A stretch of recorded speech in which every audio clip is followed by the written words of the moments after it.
So we've got some new information to go over, guys, when it comes to Nintendo Switch 2. Nintendo has announced a brand new Nintendo Treehouse live presentation with some highly anticipated upcoming games that we are going to discuss, on top of Nintendo having a big first-party video game sale. You know, those things that Nintendo never does. We've got a bunch of great deals on some good Nintendo Switch 1, and by proxy, I guess Nintendo Switch 2 games that you can pick up, and the situation surrounding the Xenoblade Chronicles X upgrade patch. I've been digging into that, some problems with it, so we're going to discuss that and so much more. But before we continue on, we are giving away a Nintendo Switch 2. All you have to do to enter is hit that subscribe button if you aren't already subscribed, and drop a comment below. We are giving away a Nintendo Switch 2 once we hit 150,000 subscribers, and it will be random. So the more that you actually comment and interact, the better chance that you have to win. Hit that like button, click that notification bell, and let's go ahead and jump right back into it. So on Twitter, Nintendo of America officially posted this: join us on February 24th. That is tomorrow as of the time that I'm recording this video, at 2 p.m. PT, 5 p.m. Eastern Time, for a new Nintendo Treehouse live presentation featuring hands-on gameplay for Super Mario Bros. Wonder Nintendo Switch 2 Edition, plus meetup in Bell Park, and Pokemon Pokopia. They say you can watch it right there on their site. It's going to be on YouTube.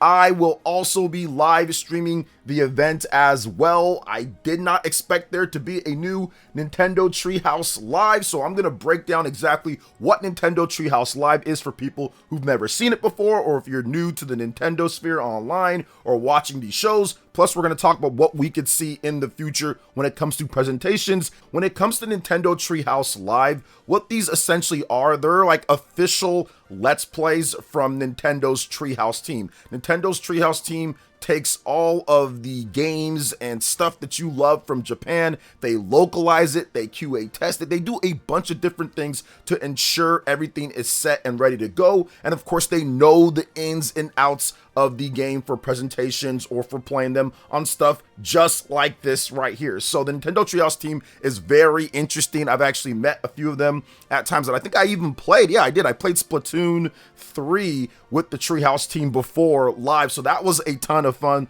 Cool people over there. And I want to talk about this because this Treehouse Live has two pretty highly anticipated games people are excited for when it comes to Nintendo's first party lineup. Let's first start off with Super Mario Bros. Wonder Switch 2 Edition plus meetup in Bell Park. So this one's interesting because there was some hands-on previews with this game a bit ago from outlets, and not all of them were high on the new multiplayer features. Now, if you've played the original Super Mario Bros. Wonder, it's got some okay multiplayer. There's some things that you can do here and there. It can be kind of fun, but it's not like it's anything too crazy. It's not on the level of a Mario Party or some of the best multiplayer games that you can play on the Nintendo Switch 1 or Nintendo Switch 2. Now, if you look at this game here, what they're trying to do is that they're trying to add in a lot of new multiplayer features. So I'm not sure how well that works for a, I would say, hands-on preview with people that you don't know. I think it's one of those things to where if you're playing locally, yes, there's going to be online play for people to go on there, but if you're playing locally or if you're playing with friends,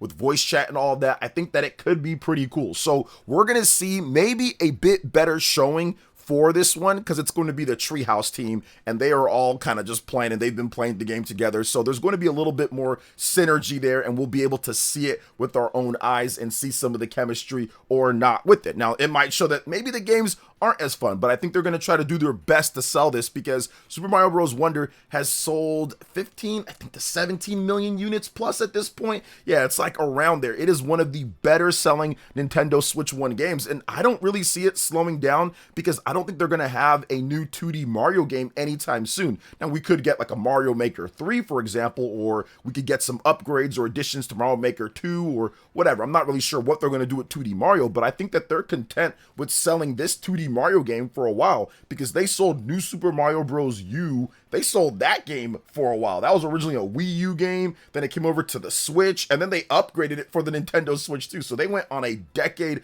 plus of that game, and it's one of the top 10 best best-selling Nintendo Switch 1 games, and this game right here, Super Mario Bros. Wonder, could pass it up with this new upgrade here. So I do think that they're just going to continue on with Super Mario Bros. Wonder and have that be one of the good core casual type of games that people can pick up. So if this upgrade is worth the 20, because it's going to upgrade the resolution, it's going to upgrade the performance, and you're going to be able to get new multiplayer modes plus single player, I guess, boss fights with the Koopalings, we're going to have to see more of that. And I'm hoping that they show off some good single player extra added content with those Koopalings, because that was one of the big complaints with the original game, was that the boss fights with Bowser Jr. and all that weren't really that great, or the boss fights just in general weren't that great. So I hope that the Koopalings here can kind of fix that, and if it does, you've got great multiplayer action. On top of that, you've got a really good improved boss battle modes. They've also added challenges as well, so I think that all of that content combined could be pretty compelling, so I hope that it is. Now let's move on to Pokopia, because this game kind of caught me off guard with what people were saying. You've had people that have basically just been saying Pokemon's been bad with pretty much everything, all of a sudden get a chance to play this game early, and they said it's really good. So that kind of just caught me off guard. Now, when I first saw the game, I gotta admit, I kind of underestimated the type of appeal that it could have. You take Pokemon, one of the biggest brands in the world, and you take Animal Crossing, which is the style of game, like a cozy sim type of game, and you put those two together, I think that there is huge potential for this game. Now, it might not have the same impact as a Animal Crossing New Horizons did with COVID and everybody being locked in and having that life sim type of experience, but I do think that there are a large number Animal Crossing fans who still don't have a Nintendo Switch 2 yet, and maybe Animal Crossing the New Horizons Switch 2 edition didn't do it for them to get it, but this game could, being a brand new game and combining another franchise that I think has some crossover with Pokemon. So I do think it's possible that Pokemon Pokopia could be really good. And what are they going to show off here? They just showed this game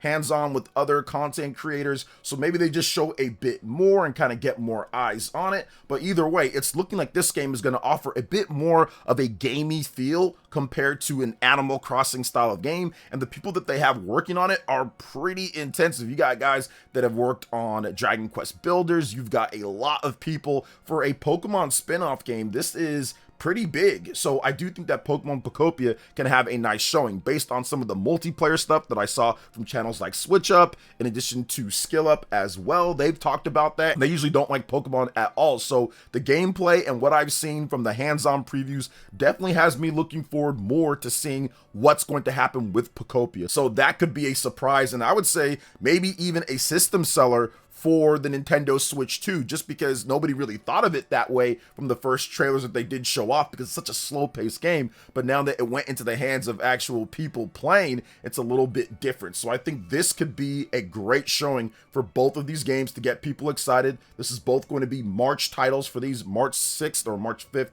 for Pokemon Pokopia, and then the end of the month for Super Mario Bros. Wonder Switch 2 edition. So that could be a nice 1-2 punch heading into potentially what we could see for Mario Day, the Mario movie, the new one that's coming out, in addition to a Nintendo Direct as well. So a lot of stuff to look forward to here from the Nintendo Treehouse Live. And once again, I will be streaming it 2 p.m. PT, 5 p.m. Eastern time. We'll probably go live an hour or two before, so we can kind of get ready, talk about the games, see what we're excited about, and then head into the presentation. So what do you guys think about both of these games so far from what you've seen? Let me know in the comment section below. All right, we are going to move on to the next topic here, and that is Nintendo having first-party game sales. Well, more like the retailers are having first-party game sales, anywhere between $29.99 and $39.99 at Best Buy. So Captain Toad Treasure Tracker, that game, $27.99. You also have Xenoblade Chronicles X Definitive Edition. That can also be upgraded. It's about $40 for that game.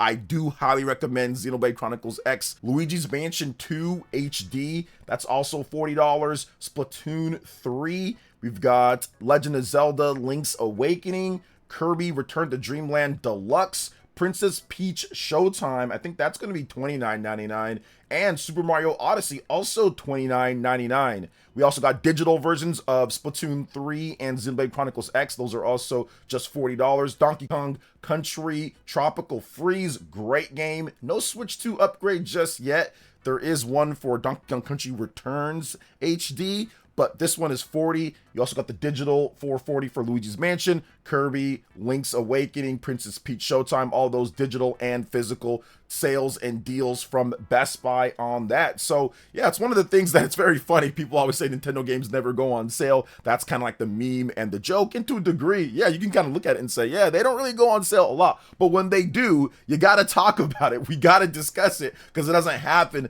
a ton, or it doesn't happen frequently all the time. Now, yes, you can find games on sale. Oh, well, it's going to be like $47 or $50. Like, you can find deals and sales all the time on Nintendo physical games. Nintendo doesn't do it as much on their eShop, so it depends on where you live and the access that you can get. But where I live, at least here in the US, there's pretty much always sales and deals on physical games, also eBay and other stuff like that, secondhand marketplace. You can always find sales and deals on people selling stuff. So that's the great thing about physical games. Although some of these, they do have digital sales. If there's not the digital sales, the physical sales are there. And that's why physical media is so important, because it gives you that second option. It gives you another way to where people like me or you can sell your game if you want to sell your game, and you can do what you want with it. So that's why I still feel that physical's very important in any type of way, so you can still have some of that ownership when it goes to buying, selling, trading, and doing what you want when it comes to a game. So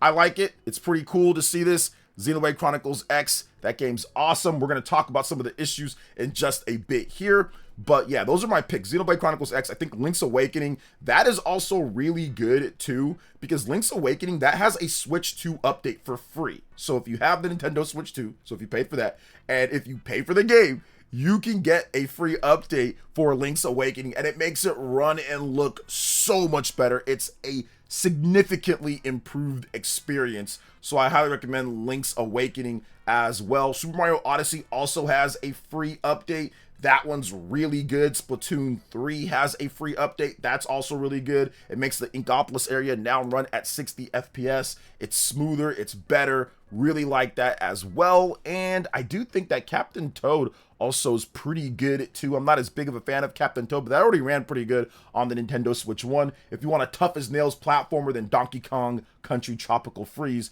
is your game too. So a lot of good stuff here. Games on sale. Let me know what you guys think in the comment section below if you plan on picking up anything. Okay, let's get into this last topic here. And this whole Nintendo is refunding Xenoblade Chronicles X upgrade patches because of the poor upscaling and situation there. So I looked into this because a number of websites started to report on it. We've got stuff like My Nintendo News. I saw Eurogamer. So I was like, okay, what's going on? Let me take a look.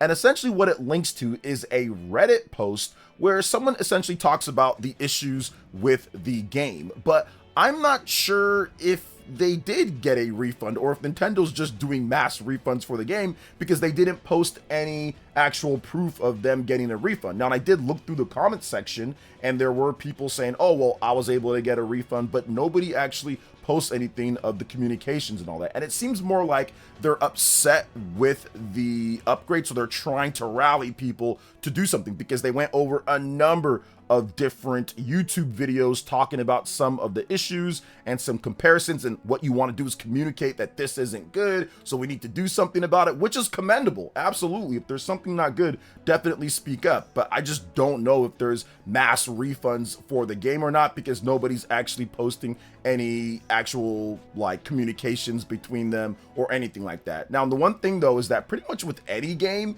if you look at it, you can get a refund if you like complain enough or if you say something enough. I know I got a refund for Hogwarts Legacy on the Nintendo Switch 1, not because there was an issue that I had with it, but just because I accidentally bought it, because I bought the Switch 2 edition and the Switch 1 edition. So they were like, okay, we can give you a refund for that. But we don't normally do that. And that's essentially the line of thought process every single time. But yeah, I think that definitely a patch or something to help out with some of these issues would be good. Now, I've been playing it and you've been watching my docked footage that I captured on my Nintendo Switch 2 that I have hooked up to my MSI 4K monitor that I have completely tuned for HDR and everything to the best of my ability.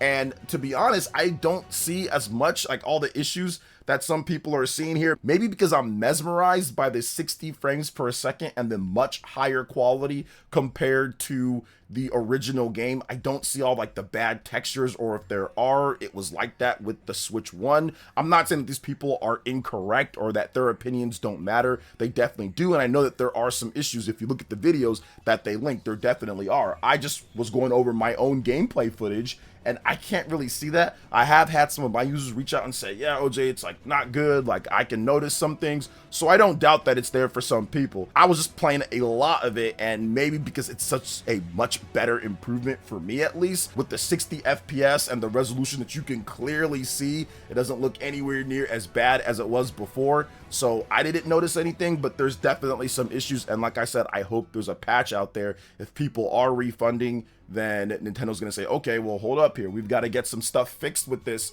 and get that patch out for it. So we will see. We will see when it comes to that. Have any of you guys been able to get a refund or want a refund for Xenoblade Chronicles X Definitive Edition Switch 2 patch? You can let me know in the comment section below. All right, guys, that wraps it up for this video here. Thank you so much for watching. I do appreciate it. Please make sure you hit that like button, subscribe if you are someone new, click that notification bell, and check out my other Nintendo Switch 2 RPG content and more right here on screen. Thanks for watching, and we'll catch you guys for the next one. Peace.